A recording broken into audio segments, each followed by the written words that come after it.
Morning children. हमने कौन सा लेसन देखना चालू किया है? जेब खर्च। यह एक चीनी कथा है। तो क्या उसमें मेई नामक एक लड़का है।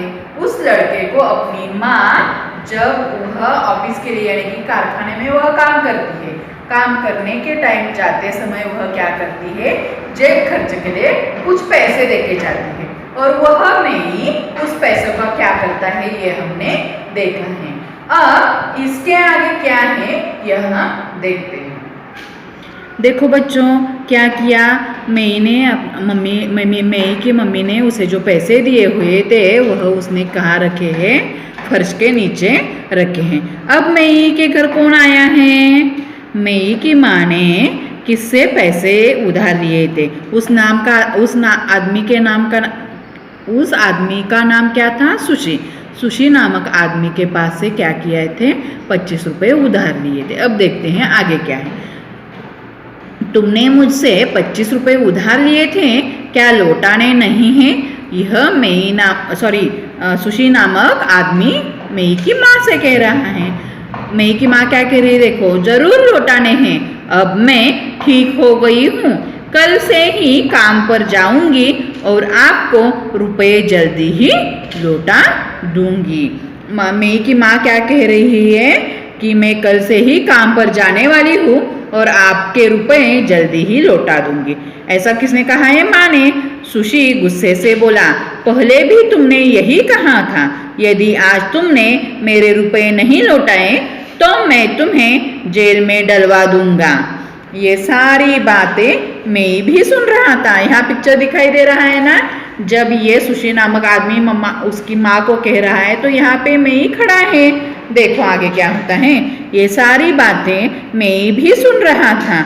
वह जल्दी से एक हथौड़ी लाया और फर्श को ठोकने लगा। हथौड़ी क्या होती है? एक ठोकने का सामान होता है। फर्श को ठोकने लगा। ऐसा करने से लकड़ी का फर्श खुल गया। मेई ने उसमें हाथ डालकर खूब सारे पैसे निकाले और मेज पर फैलाते हुए बोला, माँ देखो, मेरे पास बहुत सारे पैसे हैं। ये पैसे कहाँ के आए हैं? तो ये मेई को उसकी माँ ने फैक्ट्री यानी कि कारखाने में जाते समय पैसे दिए थे। 50 पैसे उसकी माँ हर रोज उसे देती थी। वह पैसे मेई ने इकट्ठे करके उस फर्श के नीचे रखे थे। माँ देखो, मेरे पास बहुत सारे पैसे हैं। माँ हैरानी से बोली, तुम्हारे पास इतने पैसे कहाँ से आए? माँ, ये सारे पैसे आपके दिए हुए जेब खर्च के हैं। इन्हें मैं 2 साल से जमा कर रहा था। देखो, मैं क्या कर रहा था? 2 साल से 50 पैसे जमा कर रहा था। आप कैसे हो? हर रोज के जब भी आपको मामा पैसे देती हैं वह उसी दिन खत्म हो जाते हैं। और क्या करते हो? और एक बार दिन में पैसे मांगते ही रहते हो।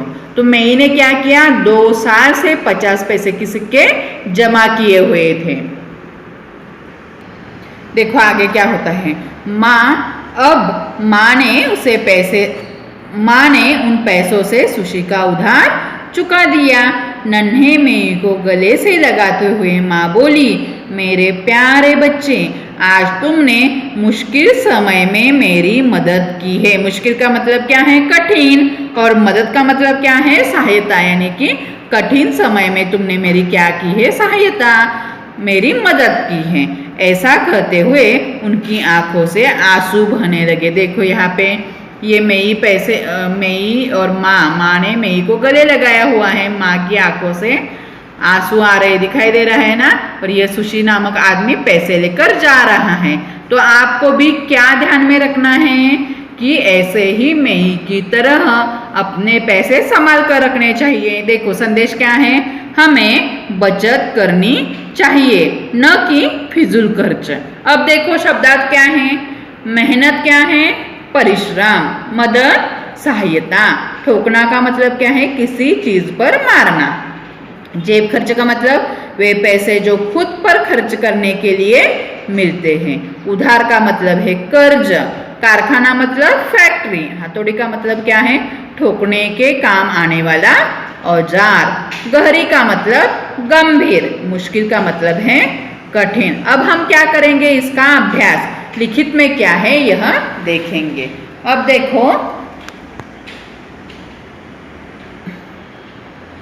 देखो बच्चों, पहला वाला प्रश्न क्या है, लिखित में दिए गए प्रश्नों के उत्तर कुछ शब्दों में लिखिए। दिए गए प्रश्नों के उत्तर कुछ शब्दों में लिखिए। अब पहला प्रश्न क्या है, मेई की माँ कहाँ पर काम करने जाती थी? कहाँ पर? कारखाने में। मेई की माँ कारखाने में काम करने जाती थी। ख, मेई को जेब खर्च के लिए रोज कितने पैसे मिलते थे? 5 पैसे। जेब खर्च के लिए मेई को कितने पैसे मिलते थे? 5 पैसे। ग, मेई की माँ ने सुशी से कितने रुपए उधार लिए थे? 25 रुपए। सुशी से कितने रुपए मेई की माँ ने उधार लिए थे? 25 रुपए। चौथा प्रश्न क्या है, हमें बचत करनी चाहिए या फिजूल खर्च? बचत करनी चाहिए, पैसे संभाल कर रखने चाहिए, या कैसे भी पैसे को उड़ाना चाहिए? नहीं, तो हमें क्या करनी चाहिए? बचत करनी चाहिए। अब दूसरा प्रश्न क्या है, दिए गए प्रश्नों के उत्तर लिखिए। इन 3 प्रश्नों के उत्तर आपको कहाँ लिखने हैं? नोटबुक में। ऊपर देखो, इन प्रश्नों के उत्तर आपको टेक्स्ट बुक में भी सॉल्व करने हैं और नोटबुक में भी कॉपी डाउन करने हैं। दिए गए प्रश्नों के उत्तर आपको अपनी नोटबुक में लिखने हैं। समझ में आ रहा है? इसके आगे हम भाषा की दुनिया में क्या है यह देखते हैं। अब देखो, भाषा की दुनिया में हम क्या देखने वाले हैं, द्वित्व व्यंजन और सर्वनाम किसे कहते हैं यह देखने वाले हैं। अब देखो, संयुक्त व्यंजन और संयुक्त व्यंजन हमने देखा है। संयुक्त व्यंजन संख्या में कितने होते हैं? 4 होते हैं। वो कौन कौन से होते हैं? ज्ञ, श्र, त्र, ज्ञ, क्ष। श्र, क्ष, ज्ञ, त्र, और कौन सा रह गया? क्ष। क्ष, श्र, ज्ञ, त्र और श्र। समझ में आ रहा है कौन से हैं? श्र, ज्ञ, त्र, क्ष। यह क्या है? संयुक्त व्यंजन है। अब हम क्या देखने वाले हैं? द्वित्व व्यंजन। देखो, द्वित्व व्यंजन किसे कहते हैं? एक जैसे व्यंजनों से मिलकर बने व्यंजनों को द्वित्व व्यंजन कहते हैं। यानी कि क्या, देखो यहाँ पे आधा ट प्लस पूरा ट यानी कि ट, ऐसे यह क्या हो गया? इन दोनों का मिलान करने के बाद द्वित्व व्यंजन तैयार हो गया। यह दो एक जैसे व्यंजन है ना, इन व्यंजनों को मिलाकर यह एक व्यंजन तैयार हो गया है। इसे क्या कहते हैं? द्वित्व व्यंजन कहते हैं। इसे बना शब्द कौन सा है? छुट्टी। वैसे ही देखो, आधा ब प्लस पूरा ब का मिलान करने के बाद ब ऐसा व्यंजन बन गया है। अब देखो, इससे बना शब्द कौन सा है? अब्बा। समझ में आ गया द्वित्व व्यंजन किसे कहते हैं? द्वित्व व्यंजन किसे कहते हैं? एक जैसे व्यंजनों से मिलाकर बने व्यंजनों को द्वित्व व्यंजन कहते हैं। यह भी आपको अपनी नोटबुक में कॉपी डाउन करना है। अब देखो क्या है, अब आप दिए गए द्वित्व व्यंजनों के प्रयोग से बने दो शब्द लिखिए। आपको क्या करना है? च, म और स से इन द्वित्व व्यंजनों का उपयोग करके, इस्तेमाल करके यहाँ पे दो शब्द लिखने हैं, टेक्स्ट बुक में और नोटबुक में, दोनों भी जगह। अब इसके आगे हम सर्वनाम किसे कहते हैं यह देखेंगे। सर्वनाम किसे कहते हैं? पहले नाम किसे कहते हैं मुझे बताओ। किसी भी व्यक्ति का, पशु का, स्थान के नाम को क्या कहते हैं? संज्ञा कहते हैं। तो सर्वनाम किसे कहते हैं? संज्ञा की जगह पर। देखो, सर्वनाम किसे कहते हैं? संज्ञा की जगह पर आए शब्दों को सर्वनाम कहते हैं। संज्ञा आपको पता है संज्ञा किसे कहते हैं, और सर्वनाम किसे कहते हैं? संज्ञा की जगह पर, यानी कि जहां भी किसी भी प्राणी का नाम हो, व्यक्ति का नाम हो, पशु का नाम हो, स्थान का नाम हो, उसी जगह पर जो शब्द हम इस्तेमाल करते हैं उसे क्या कहते हैं? सर्वनाम कहते हैं। जैसे कि क्या, देखो, मैं, वह, तुमने, इसे, अपना। हम अब टेक्स्ट बुक में देखो, संज्ञा की जगह पर आने वाले शब्दों को क्या कहते हैं? सर्वनाम। यह तो आपको पता चला, जैसे कि क्या? मैं, वह, उन्हें, उनके। अब इसके ऊपर आधार पर क्या है? एक प्रश्न दिया है।